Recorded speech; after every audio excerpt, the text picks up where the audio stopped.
এখন মিজানুর রহমান এই শব্দটা জানি না উনি জ্ঞানী মানুষ কোন দৃষ্টিভঙ্গিতে কথা বলেছেন, তবে আমি এ কথা উনি সঠিক বলেছেন না ভুল বলেছেন এইটা বলার আগে আমি সাদিকুর রহমান বাংলাদেশের যে পীর পূজা করে যারা, এ বলেছে যে মিজানুর রহমানের গর্দান কেটে আনলে পারলে 10 লক্ষ টাকা প্রাইজ দেওয়া হবে।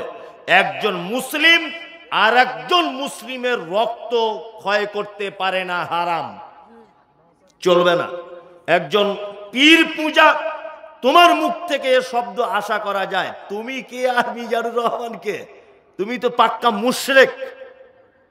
তুমি মাজারের ধ্বজা ধরে বেড়াও, তুমি মাজারের সেজদা দাও, তুমি মাজারের চাদর চড়াও, তুমি তো মুশরিক।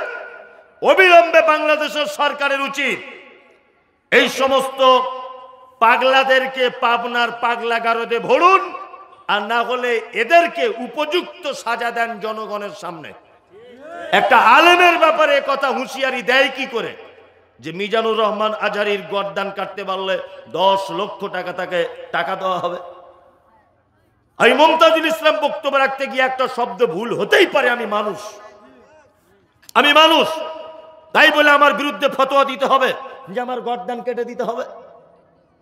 ভুলের ঊর্ধ্বে তো কেউ নেই। ভুলের ঊর্ধ্বে কেউ আছে? কেউ নেই। যিনি বলেছেন সাদিকুর রহমান, উনি একদম ঠিক কথা বলেননি। তবে মুহাম্মদ সাল্লাল্লাহু আলাইহি ওয়াসাল্লামের ব্যাপারে শব্দ চয়ন করতে হবে খুব হিসাব করে আমাদেরকে, তাই না? আচ্ছা, আর একজন লিখেছেন তার নিচে যে বাংলাদেশের সাদিকুর রহমান মাজার পূজারী বলছে মিজানুর রহমান আজহারীকে কতল করতে পারলে 10 লক্ষ টাকা পুরস্কার। কঠিন, যা প্রশ্ন করে লাভ কি? মিজানুর রহমান আজহারী সাহেব ইদানিং সোশ্যাল মিডিয়াতে একটা শব্দ ব্যবহার করেছেন, কাউবয়। মুহাম্মদ সাল্লাল্লাহু আলাইহি ওয়াসাল্লামের ব্যাপারে তিনি এই শব্দ ব্যবহার করেছেন, কাউবয়, যার বাংলা মানে হচ্ছে রাখাল, গরুর রাখাল। প্রথমত কথা হচ্ছে আল্লাহ নবী সাল্লাল্লাহু আলাইহি ওয়াসাল্লাম গরু চড়িয়েছিলেন এই রকম মর্মে দুনিয়ার কোনো হাদিস খুঁজলে পাওয়া যায় না। প্রতিটা নবীকে দিয়ে আল্লাহ তাআলা ছাগল বা বকরি চড়ানোর কাজ করিয়েছেন এই কারণে, কারণ বকরি চড়ানোর মাধ্যমে ধৈর্যর ট্রেনিং দেওয়া হয়েছে প্রতিটা নবীদেরকে। তাই বলে নবীগণ রাখাল নন। আমরা আল্লাহর নবীর ব্যাপারে যখন কোনো শব্দ যখন চয়ন করব, সেই শব্দটা যেন মার্জিত ভাষাতে হয় এবং শব্দের ভিতরে যেন একটা সৌন্দর্য প্রকাশ পায়। যেমন আমাদের বসিরহাটের কোনো একজন লোক, তিনি একজন আলেম, নামের আগে মুফতি দেন।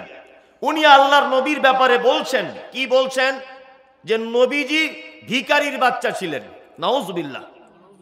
ডাইরেক্ট তার ভিডিও আমার কাছে আছে, ওনার নামটা আমার মনে নেই, কোন একজন মুফতি সাহেব বলছেন নবীজি ভিখারির বাচ্চা ছিলেন। আল্লাহু আকবার। আমরা সাধারণত ভিখারি বলতে কি বুঝি? মানুষ যখন কারো কাছে থালা বাসন বাটি নিয়ে হাত পাতে তাকে আমরা ভিখারি বোঝাই। তো নবীরা কি এরকম ছিলেন? উনি বলতে পারতেন নবীজি গরিব ঘরের ছেলে ছিলেন, এটা বললে কেমন হতো, তাই না? এখন মিজানুর রহমান এই শব্দটা জানি না উনি জ্ঞানী মানুষ কোন দৃষ্টিভঙ্গিতে কথা বলেছেন, তবে আমি এ কথা উনি সঠিক বলেছেন না ভুল বলেছেন এইটা বলার আগে আমি সাদিকুর রহমান বাংলাদেশের যে পীর পূজা করে যারা, এ বলেছে যে মিজানুর রহমানের গর্দান কেটে আনলে পারলে 10 লক্ষ টাকা প্রাইজ দেওয়া হবে। একজন